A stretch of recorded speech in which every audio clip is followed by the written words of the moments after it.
I received a message notification saying my wife had reserved a table at a restaurant for Valentine's Day. I thought it was the most unexpected thing, considering I usually take care of these things every year. However, by the evening, all I received was a message saying she had to work overtime. Not long after, I stumbled upon a post from her junior on Instagram. Only a caring sister knows how to spoil someone. A fancy restaurant, a sweet person. Tonight's cake was sweet, but not as sweet as your lips. The picture showed him and Emily in an intimate pose, and around her neck was the necklace I gave her this morning. On the table was the wine I gifted her. In the past, I might have furiously confronted Emily, but this time, I was just exhausted. When Emily finally came home that night, the clock on the living room wall was ticking past 1:00 a.m. I was sitting at the kitchen island, quietly eating a fresh mango. Emily is severely allergic to mangoes. Even a microscopic trace of the fruit touching her skin would cause her to break out in severe, painful hives. Because of this, for the 10 years we had been together, and the 7 years we had been married, we never kept mangoes in the house. I had completely erased the fruit from my diet, to the point where we wouldn't even buy mango-flavored ice cream. Emily looked surprised to see me still awake. She stood in the entryway, her coat slightly damp from the winter mist. With a flat, rehearsed tone, she reached into her bag and handed me a beautifully wrapped box. "Happy Valentine's Day, honey," she said. To be fair, Emily was always a dutiful wife on paper. She never forgot holidays. She just prepared her affection in advance, checking off boxes of marital duties like items on a corporate spreadsheet. Inside the box was an expensive Patek Philippe watch, but I knew the truth. Earlier that afternoon, Nathan, a close college friend who owned the Gilded Spoon, the restaurant where I had proposed to Emily years ago, had sent me a text. Nathan had witnessed our entire love story, so he was more like a brother to me. He joked over the phone, "Hey Ethan, your wife reserved our premium couples table tonight. I'm happy to see you guys are still going strong. Do you want me to prep our new signature mango puree sponge cake for dessert? It's on the house." I had laughed and replied, "Thanks, Nathan, but let's stick to the usual chocolate lava cake. Emily is highly allergic to mango, remember?" Just minutes after I hung up with Nathan, Emily's call came through. "Ethan, I'm so sorry, but the corporate audit is running late," she had said, her voice smooth and apologetic. "I have to work overtime tonight. I won't be able to spend the evening with you." That night, unable to sleep, I scrolled through social media and saw the post from her junior, Tyler. The photo showed Tyler and Emily huddled close in a cozy, dimly lit booth at Nathan's restaurant. Around her neck was the diamond necklace I had fastened for her just that morning. On the table sat the rare vintage Pinot Noir I had gifted her, and between them was a plate holding a half-eaten slice of Nathan's signature mango cake. Emily sat down across from me, her eyes immediately narrowing as she noticed the golden mango peel on the plate. "Why is there mango in the house?" she asked, her voice tight with a mixture of annoyance and panic. "You know I can't be near it." I looked at her swollen, slightly reddened lips. I knew exactly why they were irritated. Tyler must have kissed her right after eating that mango cake. But I was too tired to argue. The fiery rage that used to consume me at the thought of losing her had completely evaporated, replaced by a cold, heavy numbness. "I just had a craving," I replied quietly. "On Valentine's Day?" Emily scoffed, crossing her arms. I didn't answer. I pulled out my phone and ordered a fresh fruit delivery, ignoring her glare. When the fresh-cut mango arrived, I ate it slowly. It tasted sweet with a subtle hint of tartness. A perfect balance. I had always loved mangoes, but I had given them up for 10 years just to keep her safe. Emily stood up and stepped closer to me, attempting to reclaim her usual dominance. In a soft, teasing whisper she reserved for when she wanted to smooth things over, she murmured, On a night like this, are you really going to bed so early, Ethan? As she leaned in, I caught a faint, distinct scent on her collar. It wasn't her perfume. It was the sharp, smoky aroma of clove cigarettes, the exact brand Tyler was known to smoke. I took a deliberate step back, avoiding her kiss. I just ate mango, I said flatly. You'll have an allergic reaction.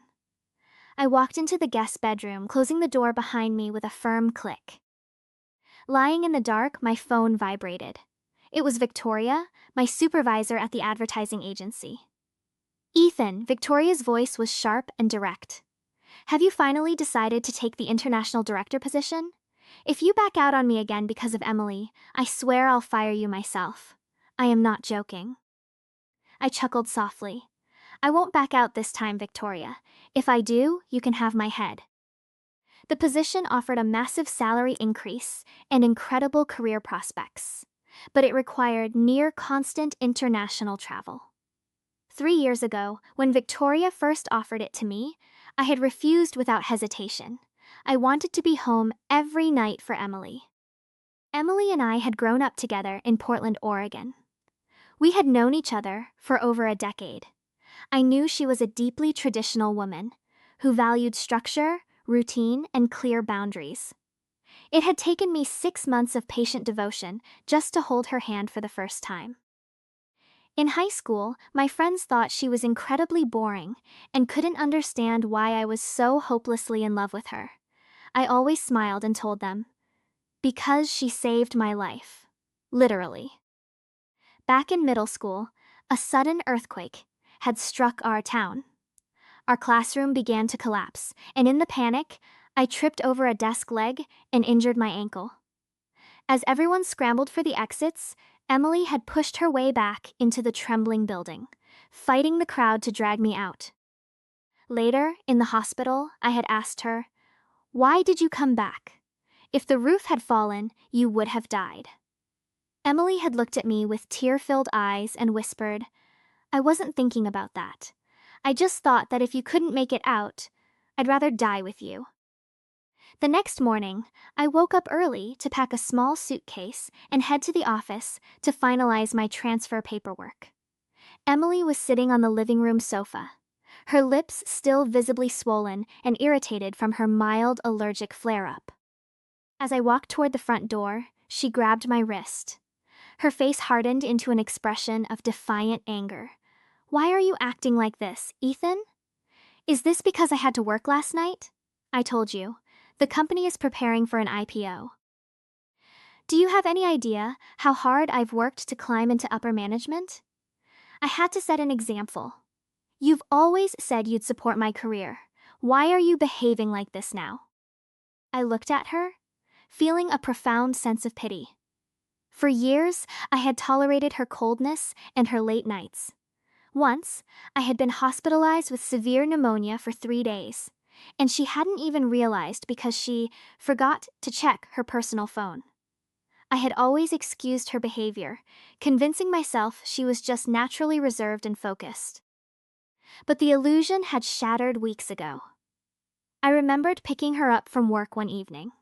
As she sat in the passenger seat, she received a call. When she saw the caller ID was Tyler, her face had instantly lit up with a radiant, genuine smile. A smile she hadn't given me in years. She had immediately put down her makeup brush and answered with a sweet, tender voice I had never heard her use before. She wasn't a cold, reserved woman. She was just cold and reserved with me. Gently, I pulled my wrist out of her grip. "We're done, Emily." Before she could speak, her phone rang. It was Tyler. Emily answered, and Tyler's whiny, boyish voice echoed through the quiet room. "Emily, it's freezing outside. I don't want to get out of bed. Can you come pick me up and bring me breakfast? If you don't, I'm going to be late, and you can't dock my pay, okay?" Emily's expression softened instantly, her anger at me completely forgotten. "You're always complaining about the cold, Tyler?" she said warmly. "Fine, I'm on my way." She didn't even look at me as she grabbed her keys and rushed out the door. By late afternoon, my lawyer emailed me the finalized draft of the divorce petition. That evening, a historic winter blizzard swept over the city, burying the streets in snow. I took a cab straight to Emily's office building to deliver the printed documents.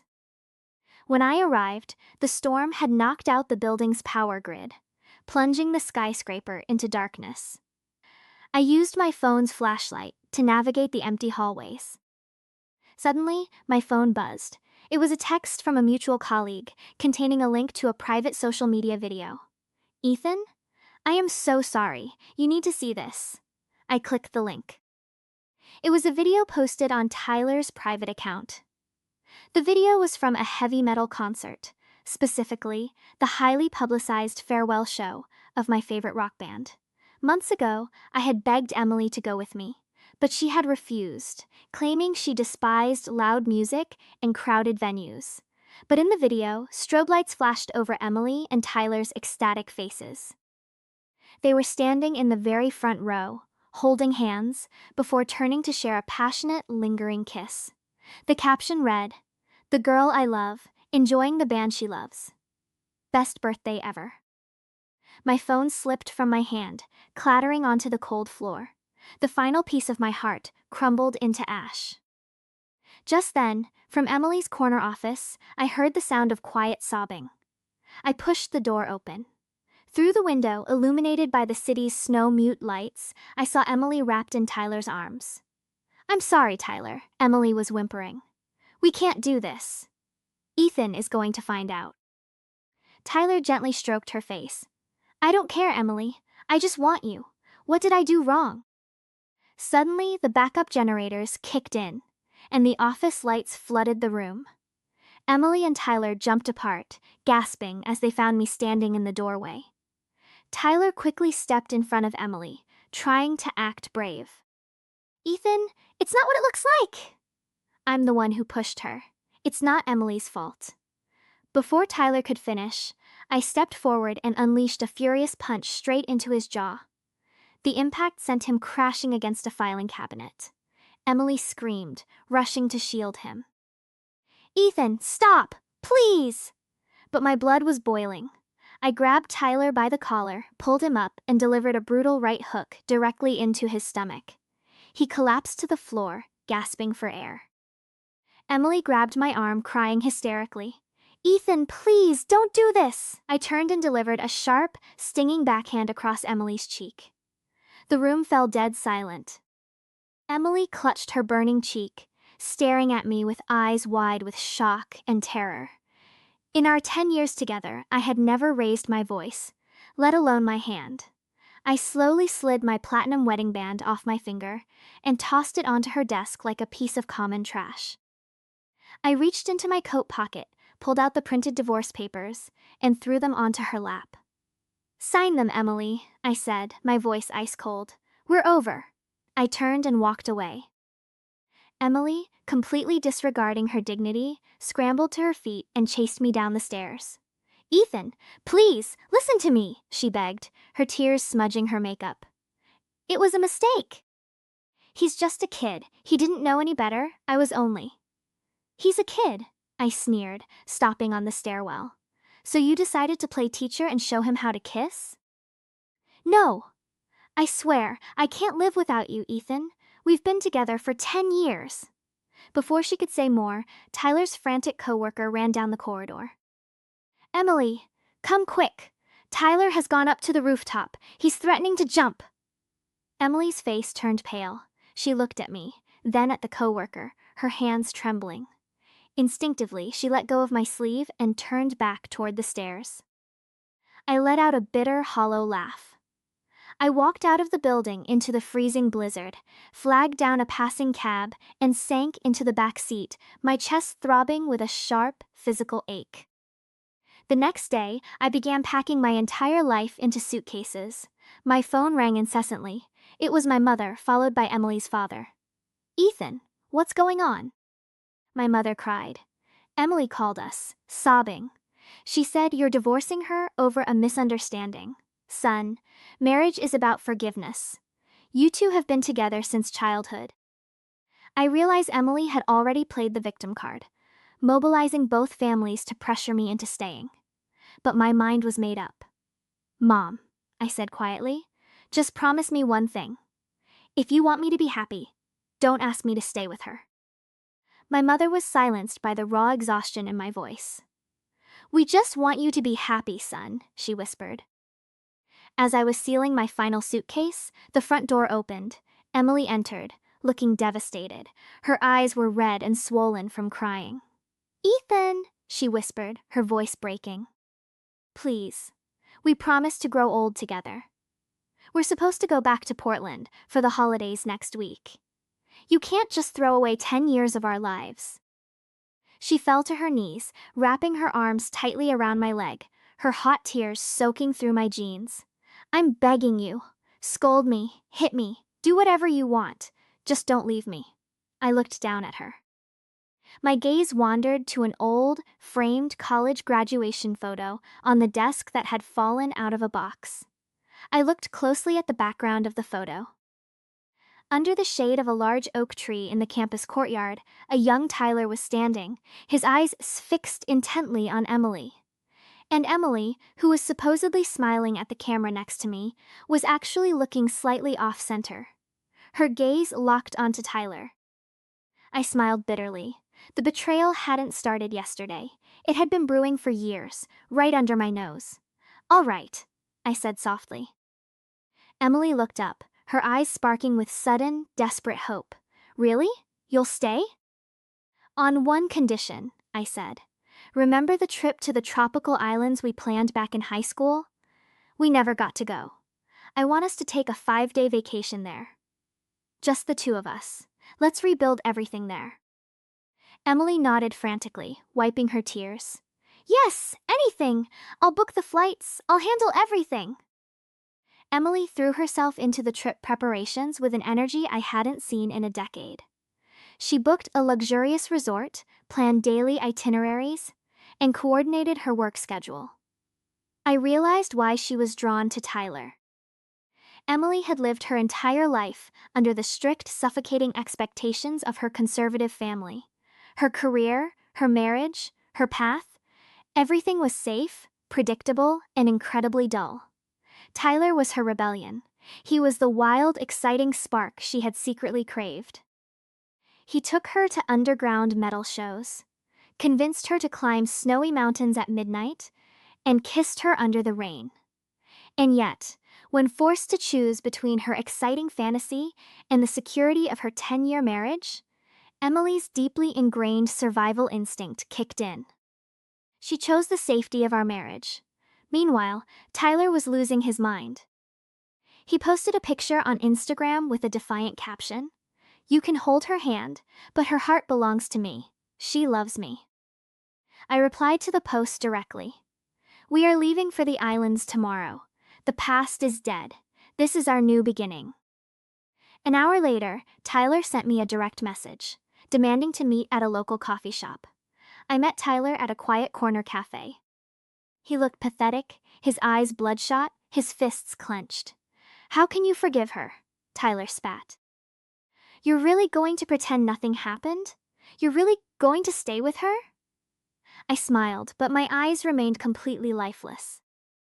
I pulled out the visa stamp Victoria had expedited for me. It was a work visa for Argentina.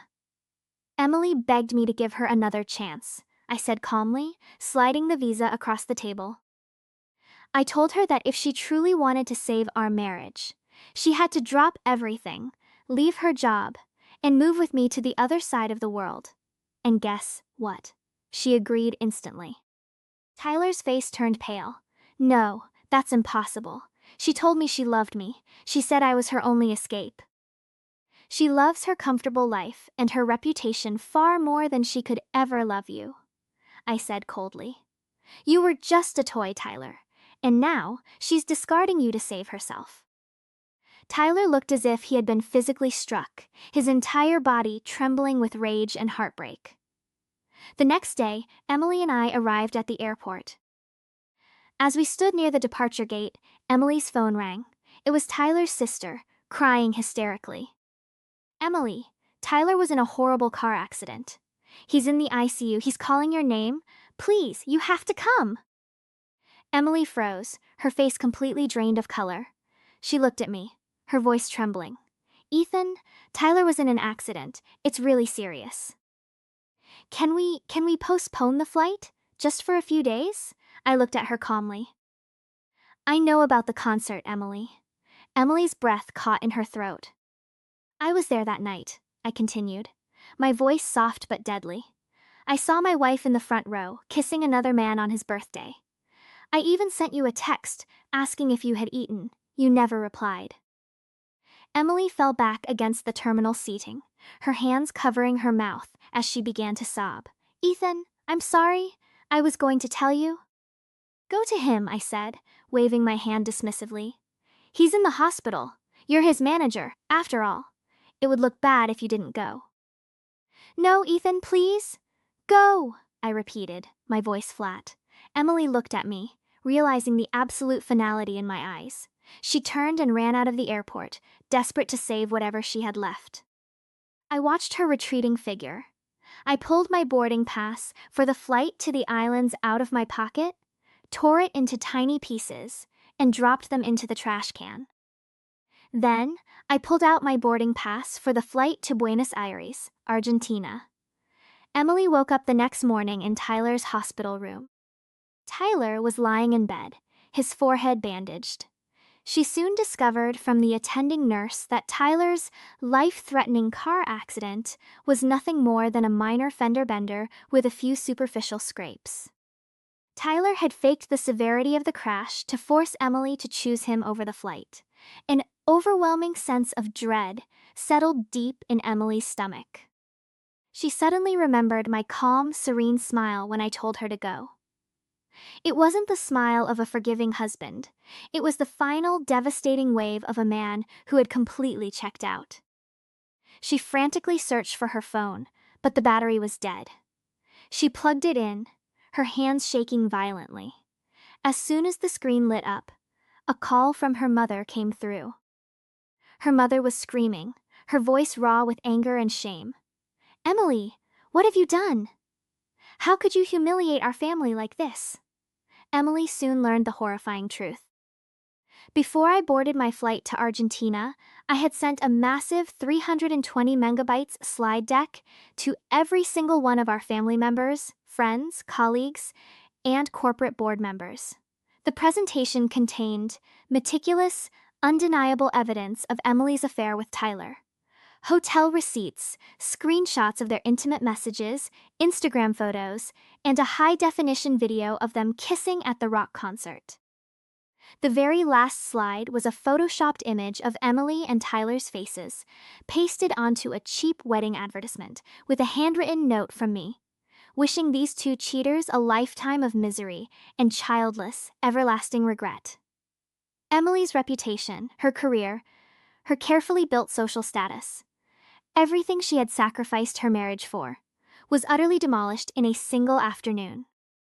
She left Tyler in the hospital, drove frantically back to our suburban home, running red lights and skidding on the icy roads.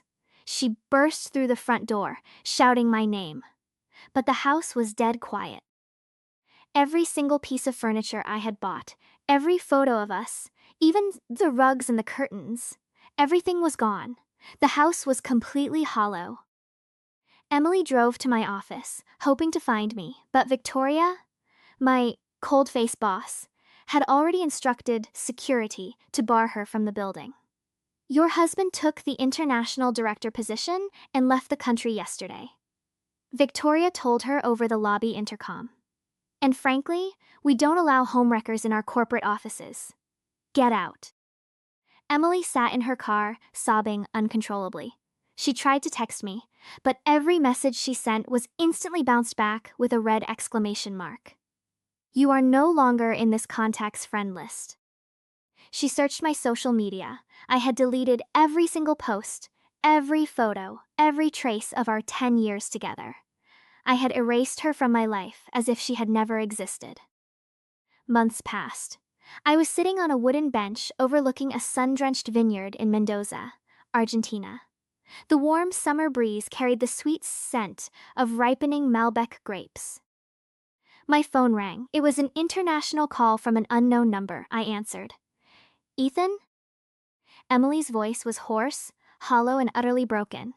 Where are you? I took a slow sip of my red wine. On the other side of the world, Emily. Please, she sobs, her voice echoing across the thousands of miles. I signed the papers. I lost my job. Everyone hates me. Tyler is gone. I have nothing left. We were together for 20 years. How can you be so heartless? How can you just throw me away? I looked up at the bright, clear blue sky. I felt no anger, no satisfaction, and absolutely no pain. Emily, I said softly, did you ever stop to think that maybe I just don't love you anymore? I hung up and blocked the number. It was New Year's Eve. I returned to my hometown of Portland to spend the holidays with my parents. As the family was sitting around the dining table, sharing a warm roast dinner, a quiet knock sounded at the door. I opened it. Emily was standing on the porch, shivering in the freezing winter air. She was incredibly thin, her face gaunt, her beautiful blonde hair unkempt and messy. She was wearing a cheap, pilled beige sweater. The scandal had ruined her. Her professional licenses were suspended, her friends had abandoned her, and her family had essentially disowned her for the shame she brought upon them. Ethan, she whispered, her lips blue from the cold. Please, let's just spend New Year's Eve together. Just like we used to. I looked at her. For a split second, I remembered the sweet, innocent 15-year-old girl who had sneaked out of her house on a freezing New Year's Eve just to give me a hand-woven friendship bracelet. But that girl was long dead, replaced by the selfish, betraying woman standing before me. I felt absolutely nothing. Don't do this, Emily, I said quietly. Seeing you like this, it just makes me feel sick. I gently closed the door, locking it behind me. Under Victoria's brilliant, aggressive leadership, the international department thrived. I quickly adapted to the life of constant travel, finding a sense of peace in the transient nature of my work. Whenever I arrived in a new country, I would send a postcard back to my parents. Currently, I was in Tokyo, Japan. I sat on a balcony overlooking the city, enjoying a fresh piece of mango pastry. A sudden, mild earthquake tremor rattled the windows, followed by a warning message from the Japanese Meteorological Agency about a potential offshore quake. My mother called me, panicking, begging me to stay safe. Emily, who had desperately tracked my business travels through corporate filings, had actually flown to Tokyo in a manic attempt to find me and save me from the natural disaster. Tyler, now a bitter, unemployed alcoholic, had tried to stop her at her hotel, and in a fit of rage, Emily had smashed a heavy ceramic teapot over his head, leaving him bleeding on the floor. But I didn't care. I didn't look at my phone. I looked up at the sky as brilliant, dazzling fireworks exploded over the Tokyo skyline, painting the darkness with millions of shining stars. The long, freezing winter of my past was finally over. A beautiful, sunlit spring had begun.